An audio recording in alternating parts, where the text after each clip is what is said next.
In the previous video, we saw how we can use Airodump NG to see all the networks that are within our Wi-Fi range and collect information about these networks, such as the BSS ID, the channel, the distance between us and that access point, the encryption that it uses, and so on.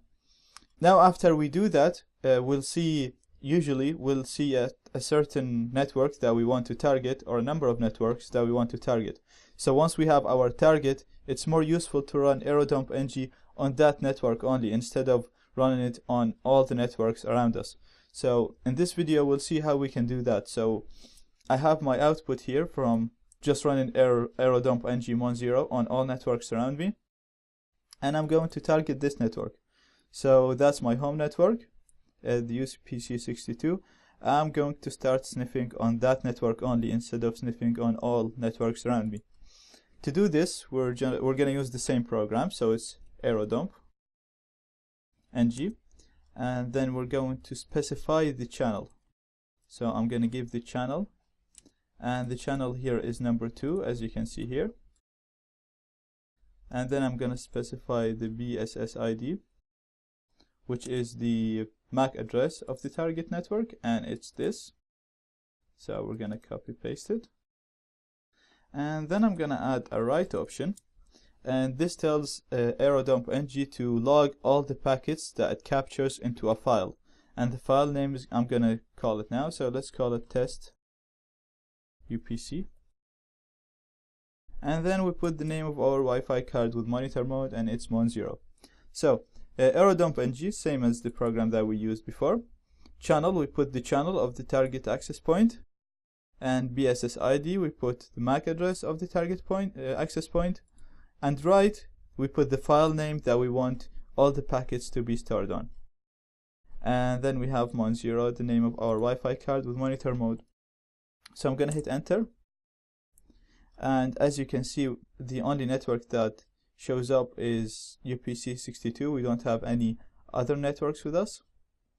And we can now have a look on this section. In the previous video, we had too many networks here, so we only had one section in Airodump NG. This section was missing here, the second section. So the first section, as we saw in the previous video, contains all the access points that are within our Wi-Fi range. This section here. Now the second section contains all the clients that are associated with the access points here. So in here, this is not a network, this is a client, and it's connected to this network. We know that because we see the BSS ID here. That's the MAC address of the network that this client is connected to. So the MAC address here is the same as the MAC address here. So that means this client is connected to this network. Now the station is the MAC address of the client. So this is the MAC address of the device that is connected to the network. Power is the distance between us and this device. Rate is the maximum speed that this device is running on.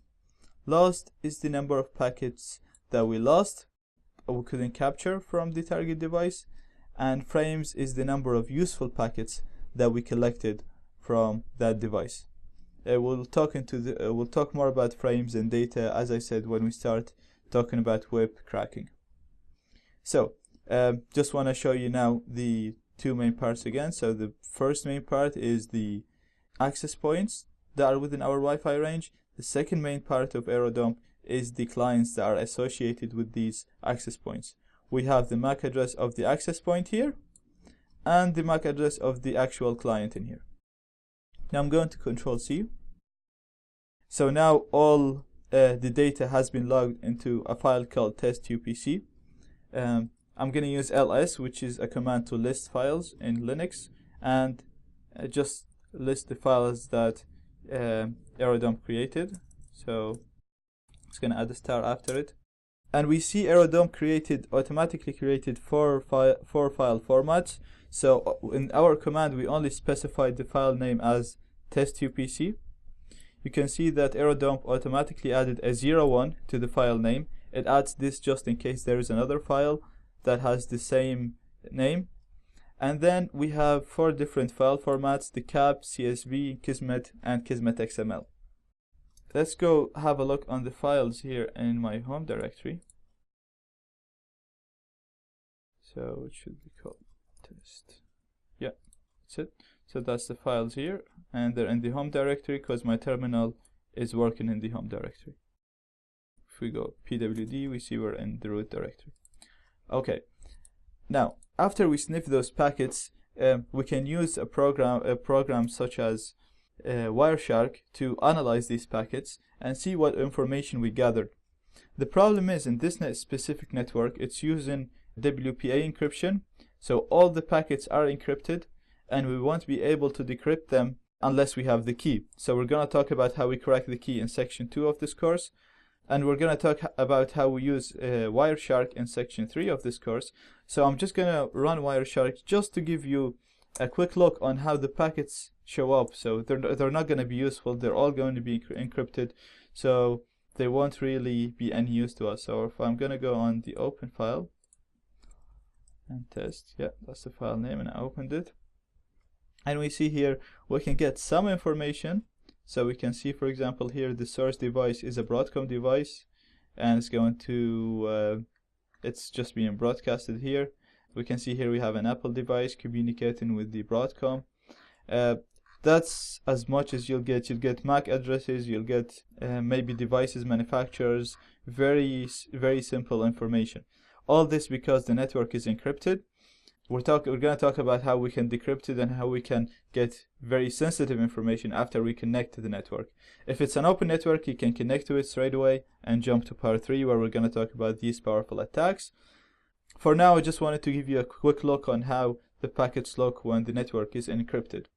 Don't be scared of Wireshark. We're going to talk about it again in the 3rd section. We're going to explain everything about it. So for now, I just wanted to show you a quick look on what the packets look like.